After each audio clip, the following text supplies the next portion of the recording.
Olá, vamos continuar a nossa disciplina de resistência dos materiais.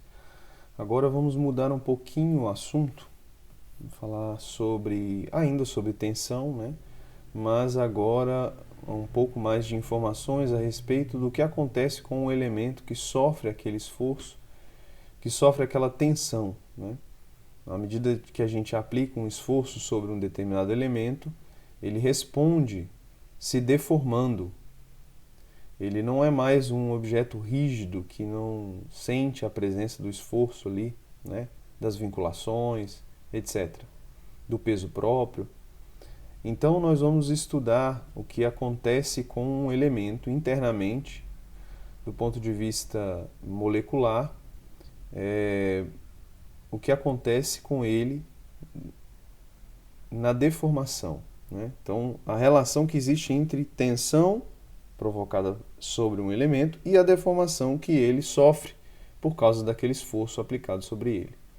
Então, existe uma relação entre a força e o deslocamento. A gente usa a palavra deslocamento, apesar de ser uma palavra meio estranha, né?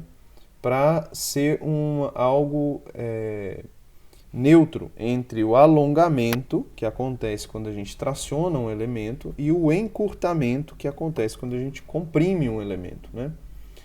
Lembrar que a gente está falando aqui apenas de tensões normais, certo? Que são esses esforços que fazem uma tração ou uma compressão no elemento, certo? Vai acontecer uma deformação. Todo tipo de estrutura, todo tipo de elemento vai sofrer deformação, né? Vai se modificar, vai sofrer uma deformação por causa do esforço aplicado. Mas aqui a gente vai começar estudando apenas os esforços de tração ou de compressão, né? Então nós poderíamos aqui acrescentar isso daqui acontece quando ocorre tração. E isto acontece quando ocorre compressão. São duas palavras que vão nos acompanhar aí ao longo de todo o estudo de resistência dos materiais, ok? Muito bem. Mas as palavras alongamento e encurtamento, elas dizem respeito a algo que acontece, né, com o elemento do ponto de vista do seu comportamento morfológico, né? Ele vai mudar de tamanho, né? Ele vai esticar, ele vai diminuir de tamanho, ele vai ficar mais gordinho e assim por diante. E a gente chama essas duas palavras como deslocamento, né? E por isso nós usamos uma letrinha delta para definir o deslocamento. Existe então uma relação entre a força e o deslocamento, que quer dizer que quanto maior a força, se espera que maior seja o deslocamento. E é isso que acontece na realidade, né? É isso que acontece na prática. Se a gente aplica uma força maior, acontece que o elemento vai se deslocando, vai esticando até que chega um ponto que ele não resiste mais e ele vai chegar à ruptura, certo? Se a gente colocar essa coisa ainda mais criteriosa, nós vamos definir aqui um comprimento inicial daquele elemento, uma força aplicada que vai provocar um deslocamento delta, fazendo com que a gente tenha aqui um comprimento final, certo? Ou seja, o próprio deslocamento delta, ele é igual a o comprimento final menos o comprimento inicial, que nós podemos simplesmente chamar por L, né? Tirando esse zerozinho aqui, ou pode manter o zero também. Muito bem, então o delta, que é o deslocamento, vai ser a diferença entre os comprimentos inicial e final, certo? Muito bem. Aqui eu tenho um pequeno exemplo de uma peça, né? Esse aqui é uma amostra de aço que foi submetida a um ensaio de tração. Um esforço foi aplicado, por isso que tem essas roscas aqui nas pontas, né? Essas roscas são engatadas em uma máquina que faz o esforço de tração nesse elemento. A gente observa que, olha só, existia um comprimento inicial, que eu chamei de L0, e essa peça foi sendo esticada até que ela sofreu uma ruptura aqui no meio, dá pra gente perceber que há uma ruptura completa, né? E olha só quanto essa peça esticou, né? esse daqui seria exatamente o valor de delta, né? Essa diferença aqui, ó, entre o comprimento final e o comprimento inicial a gente chama de delta, certo? Nesse caso em que a gente levou a peça até a ruptura, né? A gente pode falar de um delta que não chega à ruptura, sem problemas. Muito bem. Então, nós podemos dizer que aqui existe um deslocamento, né, que é igual à diferença entre o comprimento final e o comprimento inicial. É mais interessante do que deslocamento a gente usar o conceito de deformação. Por quê? Porque esse conceito de deslocamento ele vai depender do comprimento, né, do meu elemento. Então, por exemplo, se for um cabo de aço de 14, 20 metros, a deformação dele vai ser uma. Se for um cabo de aço de 1 metro apenas, a deformação dele vai ser muito menor, né? Porque ele tem um comprimento menor. Então, que tal se a gente fizesse essa variável dividindo, ou seja, deixando independente do comprimento inicial? Isto é a deformação. A deformação é o deslocamento dividido pelo comprimento inicial, ou seja, como se fosse um deslocamento percentual, né? Que é o deslocamento dividido pelo comprimento inicial. O deslocamento a gente poderia medir em milímetros, ou centímetros, ou metros, que seja, e o comprimento inicial com a mesma unidade.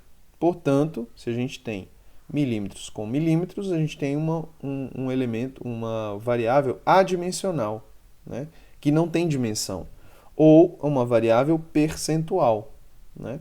Como eu falei, a deformação ela funciona como se fosse um deslocamento percentual, né?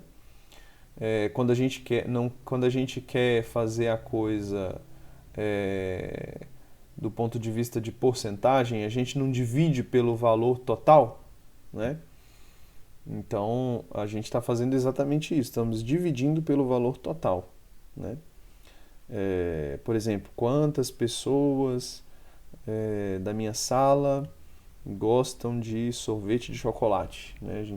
Digamos que na minha sala tem 100 pessoas, se 20 pessoas gostam de sorvete de chocolate, o que a gente faz? Divide 20 por 100 e aí vai encontrar 20% da minha turma gosta de sorvete de chocolate. Então aqui a gente está fazendo a mesma coisa, estamos pegando o deslocamento que a peça sofreu pelo comprimento inicial total, né? Isso então me dá um valor percentual aqui que a gente chama de deformação, ok? É mais prático a gente medir a deformação ou usar o conceito de deformação que o deslocamento, né? Porque veja só o que acontece, se a gente pegasse ao invés do comprimento total aqui, né, a gente pegasse apenas uma parte, um comprimento inicial seria onde a gente marcou, né? E o comprimento final seria onde as marcas foram parar, né? Então, e se a gente fizesse a divisão, né? Essa divisão LF menos L0, que seria o valor de delta, dividido pelo comprimento inicial, a gente encontraria a deformação. E aí tanto faz se a gente pegou só 2 marquinhas, se a gente pegou 3, se a gente pegou o comprimento total da peça, a deformação vai ser a mesma, ok? O epsilon vai ser o mesmo, tudo bem? Muito bem. Então, para fazer a contrapartida, nós vamos comparar essa deformação com a força que está aplicada sobre aquela peça que provocou aquela deformação, né? Então, se a gente aplicar uma força aqui sobre esse elemento e dividir essa força pela área da seção transversal, lembra o que a gente tem? Força dividido por área é igual a tensão normal, né? Essa é a definição de tensão, lembra? Força dividido por área. Para quem não se lembra, pode voltar lá nas nossas aulas iniciais a respeito do cálculo de tensão, tá bom? Muito bem, então temos duas variáveis aqui que nós estamos relacionando, que é a tensão e a deformação. Epsilon e sigma, ok? Epsilon é a deformação e sigma é a tensão. Muito bem. Se formos aumentando gradativamente a força, desde o zero até que ela vá crescendo, veremos um comportamento bem interessante. A princípio, o que a gente vai observar? Nós vamos observar que o crescimento desta tensão em relação à deformação, ela segue quase que uma reta. Né? Por isso a gente chama esse regime, esse comportamento de regime linear. Muito bem, isto é muito interessante, muito importante. Né? Por quê? Porque é difícil a gente ter coisas que funcionam retinho, né? Não é fácil a gente ter uma coisa retinha. E aqui é o caso. Se isso funciona linearmente, se funciona como uma linha reta, né? Isso quer dizer que se a gente dobra a tensão, a gente vai dobrar consequentemente a deformação. Só lembrar aqui, pessoal, fazer um pequeno parênteses, que valores de tensão são valores bem grandes, né? Lembram? 200 megapascal, 50 megapascal, lembra que megapascal é o valor de milhões de pascais, né? 200 milhões de pascais, então 200 megapascal é muita coisa. Enquanto que a deformação, normalmente, dos materiais que a gente usa na engenharia, são valores bem pequeninos, né? Coisas como algo menor do que 1 milímetro. Então a gente está guardando as proporções. Né? O que eu quero dizer com isso? Digamos que eu aumente de 10 megapascal para 20 megapascal. Se quando estava uma tensão de 10 megapascal, a minha peça tinha sofrido uma deformação de 0,1 milímetros, você estava 10 megapascal, a peça estava deformada de 0,1 milímetros. Se eu aumentar para 20 megapascal, a deformação vai para 0,2, entendeu? Então, isso quer dizer que existe uma relação proporcional, diretamente proporcional entre a tensão e a deformação, certo? Mas existe ainda uma outra coisa muito importante que a gente precisa guardar com carinho, que é isso daqui, olha só. Significa também que existe um coeficiente de proporcionalidade, né? Se funciona como uma reta, ela vai ter também uma equação de uma reta, né? Que relaciona tensão e deformação. E esse coeficiente de proporcionalidade é o módulo de elasticidade, certo? Ou seja, a tensão é igual ao módulo de elasticidade vezes a deformação, ok? Tensão é igual ao módulo de elasticidade vezes a deformação. Esta daqui é conhecida como sendo a lei de Hooke. Lei de Hooke.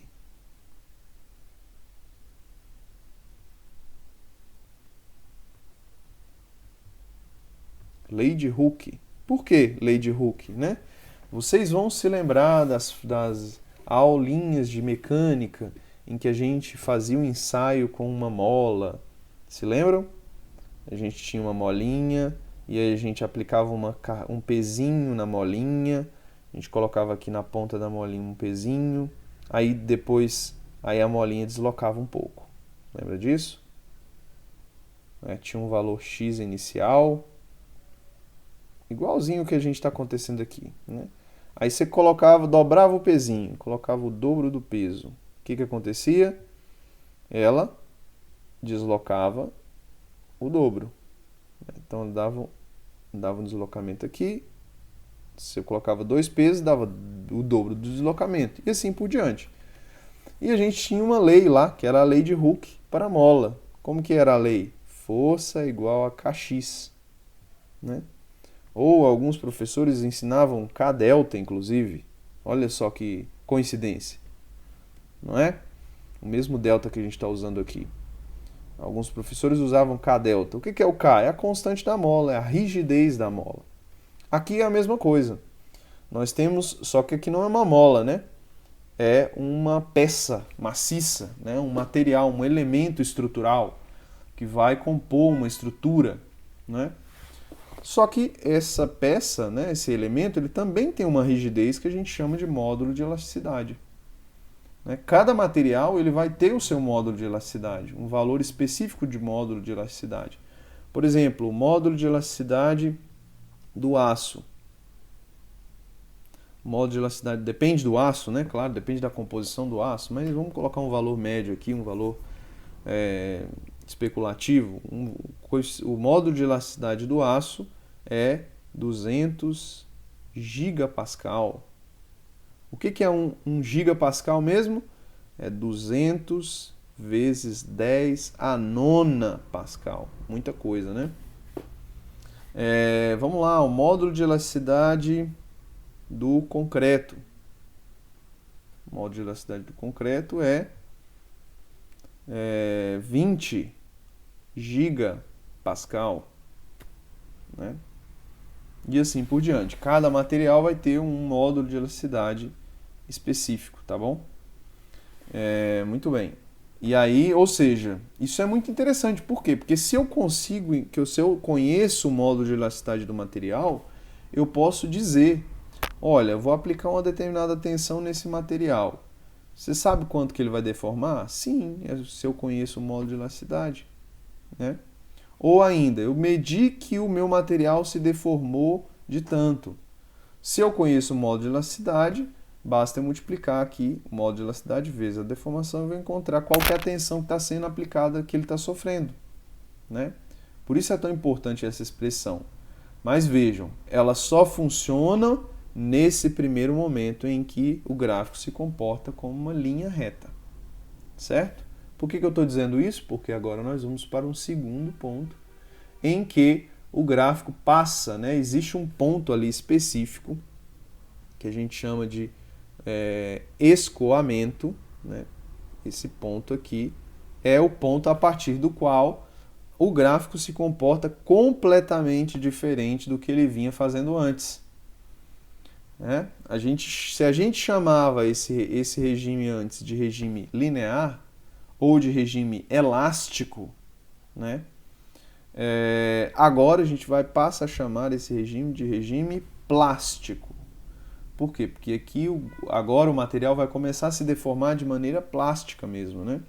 É aí que você percebe uma deformação a olho nu, mais visível, em grande quantidade, né?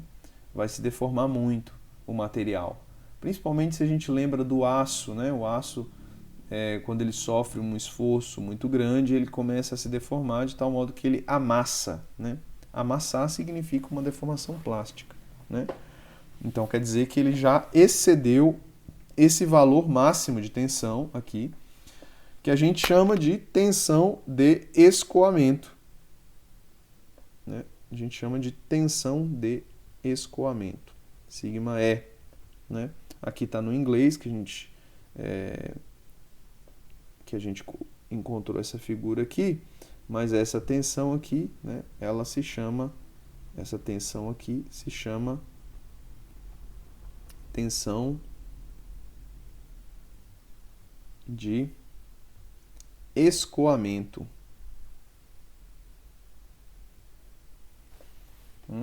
Por que chama tensão de escoamento? Porque o material do elemento ele começa a se deslocar, né? As moléculas do material vai se deslocando uma em relação à outra como se fosse um fluido, né? Como se fosse uma água que está escoando num cano, né? Então o material vai se deslocando ali com muita facilidade. Essa é a ideia por trás do escoamento, tensão de escoamento, certo? A partir desse momento, a deformação ela acontece de uma maneira muito mais pronunciada, muito mais rapidamente. Isso vai crescendo, crescendo, crescendo até chegar num limite máximo de tensão, que é esse valor máximo aqui, né? O valor máximo que a gente encontra dentro de um gráfico de tensão-deformação, certo? Esse é o limite, também chamado, né? Principalmente nas normas de engenharia, nas tabelas de valores de tensões máximas, né? É chamado limite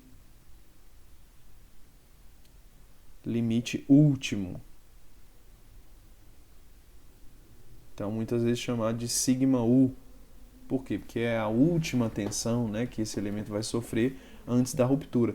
Depois desse momento, o gráfico a peça, né, vai simplesmente se romper. Então, esse movimento aqui, né, essa queda aqui na curva ela significa uma ruptura que vai estar iminente, que vai acontecer muito rapidamente, né? Então, essas informações, essas são as 3 informações mais importantes que a gente tem dentro de um gráfico de tensão-deformação, né? Quais são as 3 informações mais importantes? Primeiro, a informação que vem do regime linear, que é o módulo de elasticidade, né? O módulo de elasticidade, ele é a relação entre o sigma e o epsilon. Veja, é a inclinação dessa reta, né? Então, qual que é o módulo de elasticidade? O módulo de elasticidade é sigma dividido por epsilon. Por que é assim, né? Veja só, olha aqui. Nós sabemos, né, acabamos de dizer ali que sigma, no regime linear, no regime elástico, sigma é igual a E vezes epsilon, né? Mas e se a gente estiver querendo encontrar o valor de E? O que a gente faz? Como a gente quer encontrar o valor de E, o que nós fazemos? Passamos o epsilon para lá, dividindo, né? Então, como é que vai ficar essa expressão? E é igual a sigma dividido por epsilon. Se nós estivermos, então, fazendo um experimento para encontrar o valor de E, qual que é o módulo de elasticidade daquele material em específico, o que eu tenho que fazer? Eu tenho que observar o gráfico ali no regime linear, né? No regime elástico, e ver qual é a inclinação do gráfico, né? A inclinação do gráfico é exatamente sigma dividido por epsilon, né? Sigma dividido por epsilon. Muito bem. Então, esse é o módulo de elasticidade. Isso quer dizer que quanto mais inclinado, mais retinho, né, mais próximo do eixo Y está o meu gráfico no regime linear, maior vai ser a rigidez, né? Quer dizer que eu preciso de mais tensão para poder fazer um pouquinho de deformação, não é? Muito bem. Então, esse é o nosso primeira propriedade desse material, que é o módulo de elasticidade. A segunda propriedade importante dentro de um gráfico de tensão-deformação é a tensão de escoamento, que a gente observa exatamente que é quando muda o comportamento do gráfico, né? Ele passa de linear para um comportamento não linear.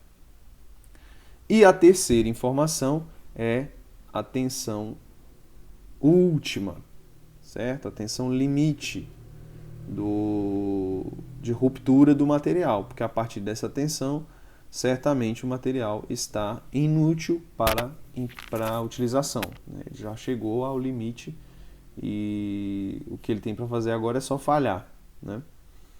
Muito bem. Então, essas são as 3 informações mais importantes que a gente precisa compreender e extrair de um gráfico tensão-deformação. Aqui nós temos um exemplo, né, de uma peça que foi ensaiada, na verdade 3 materiais que foram ensaiados em uma máquina de ensaio de tração, como essa daqui que está sendo mostrada, né? A gente usou 3 tipos de aço, né? Teste 1, teste 2 e teste 3, e você observa exatamente isso. Existe um momento aqui, né, em que o material ele se comporta como uma linha reta, né? E existe um ponto, exatamente aqui, é a tensão máxima, a tensão de escoamento. Aqui vocês lembram, né? Eu coloquei que a tensão, a partir do momento que ela muda o comportamento, essa é a tensão de escoamento. Então aqui a gente poderia dizer que a tensão de escoamento é aproximadamente ali 480 megapascal, algo em torno disso, né? Então seria exatamente esse valor aqui, ó. A gente pega desse ponto aqui onde mudou o comportamento e esse seria o valor. Algo como 490 mais ou menos, né? 480 a 490 megapascal.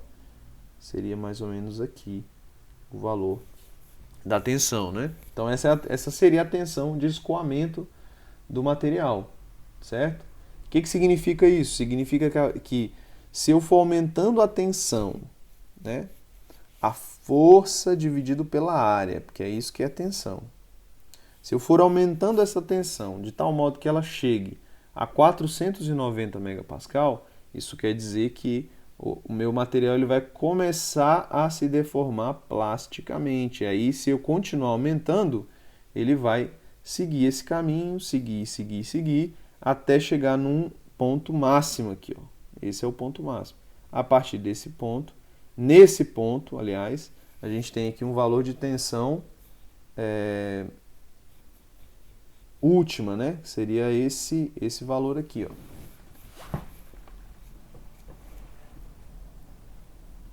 Vamos pegar aqui mais ou menos. Opa! Olha aqui.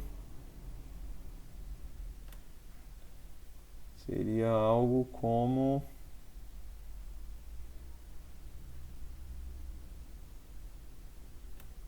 610 megapascal, mais ou menos, é a tensão última, né, desse material.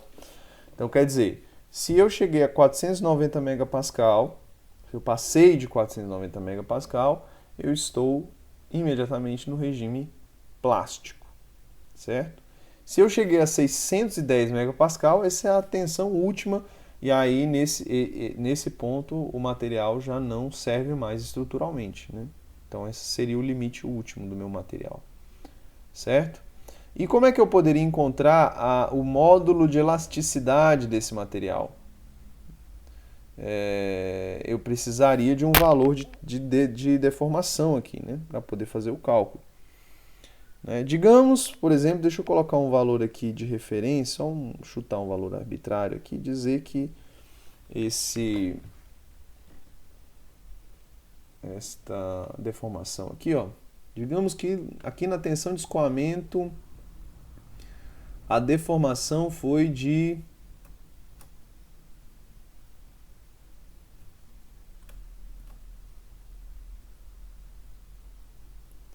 aqui, ó. Digamos, veja, olha só como deformou pouquinho, né, no regime elástico. Sempre é sempre assim, deforma muito pouquinho no regime elástico. Digamos que aqui a deformação foi de 0,001, né? Essa é a deformação aqui, ó. 0,001, ok?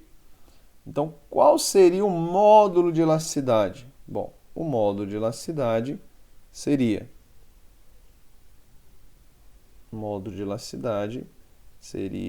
sigma dividido por epsilon, certo? Então, se a tensão de escoamento é 490 megapascal, dividido, ou seja, 490 vezes 10 a sexta, né? Dividido pela deformação, que é 0,001,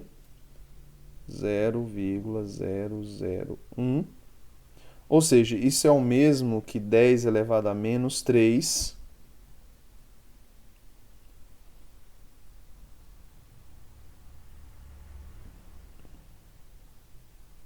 certo? A resposta seria que o meu módulo de elasticidade é igual a 490 vezes 10 elevado a nona pascal. Ou, o que significa isso? 490, aliás, gigapascal. Gigapascal. Certo? Esse é o meu módulo de elasticidade desse material, desse aço, né? É um módulo de elasticidade bem alto, né? Quer dizer que é um material muito rígido. Quanto maior o módulo de elasticidade, é um material muito duro, né? A palavra dureza tem um outro significado, mas a gente vai usar aqui como algo similar à rigidez, né? Quer dizer que é um material difícil de se deformar, né? Que você precisa aplicar um esforço muito grande para ele se deformar um pouquinho só, né? Certo? Muito bem.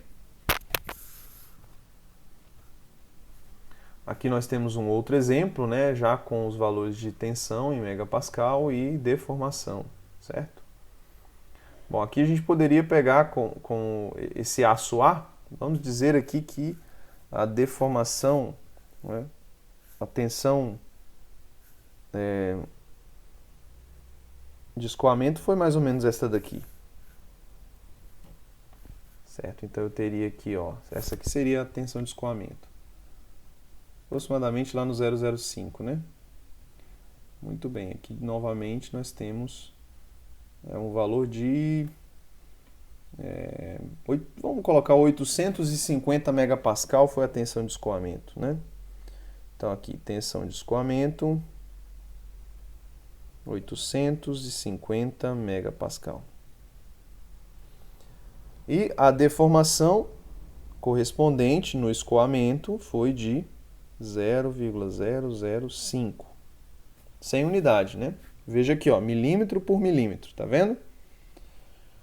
Milímetro por milímetro. Então, unidade adimensional. Como é que a gente calcularia o módulo de elasticidade?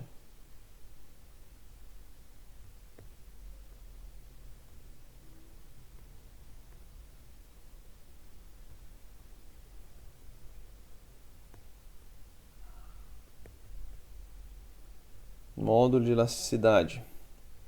Bom, módulo de elasticidade vai ser, veja, lembra que da lei de Hooke nós temos tensão é igual ao módulo de elasticidade vezes a deformação. Correto?